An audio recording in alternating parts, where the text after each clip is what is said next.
আওয়ামী লীগ ক্ষমতায় এসে শুধু লুটপাট করেছে, ভিপি মাহমুদ।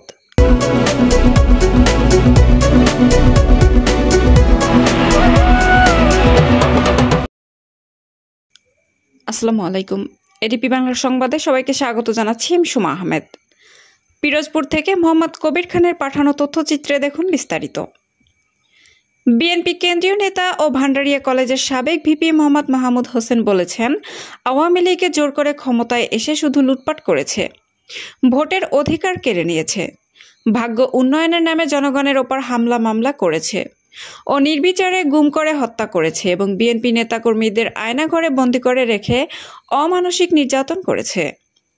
তিনি আরও বলেন, বিএনপির চেয়ারপারসন বেগম খালেদা জিয়া ও বিএনপির ভারপ্রাপ্ত চেয়ারম্যান তারেক রহমানের নামে মিথ্যা ও ষড়যন্ত্রমূলক মামলায় খালাস পাওয়ায় প্রমাণ হয়েছে বিএনপির ভারপ্রাপ্ত চেয়ারম্যান তারেক রহমান নির্দোষ। মূলত জিয়া পরিবারকে রাজনীতি থেকে দূরে রাখতেই ষড়যন্ত্রমূলক এই মামলায় আসামি করা হয়েছিল। আল্লাহর অশেষ রহমতে আমরা ন্যায় বিচার পেয়েছি, এতে দেশবাসীও আনন্দিত।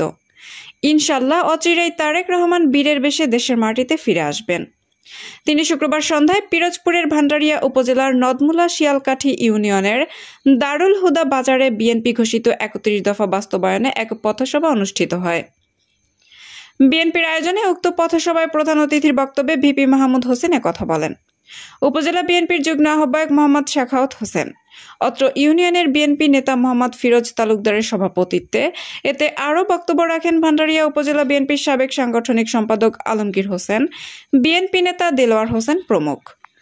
অনুষ্ঠান শেষে বিএনপির ভারপ্রাপ্ত চেয়ারম্যান তারেক রহমানের নির্দেশে বিএনপি ঘোষিত ৩১ দফা বাস্তবায়নের লিফলেট বিতরণ করা হয়। একটু ছোট্ট বাজারে এখানে অনেক লোক আপনারা উপস্থিত হয়েছেন। এর মাধ্যমে প্রমাণিত হয় যে আপনারা মানুষ সাহেবকে ভালোবাসেন। কারণ আমরা সকাল থেকে কিছু কথাবার্তা শুনে তারা এই দলের ভালো চায়। তারা নিশ্চয়ই যে ফ্যাসিস্টকে আমরা বিদায় করেছি সেই স্বৈরাচারের সঙ্গে তাদের একটা যোগসাজশ আছে।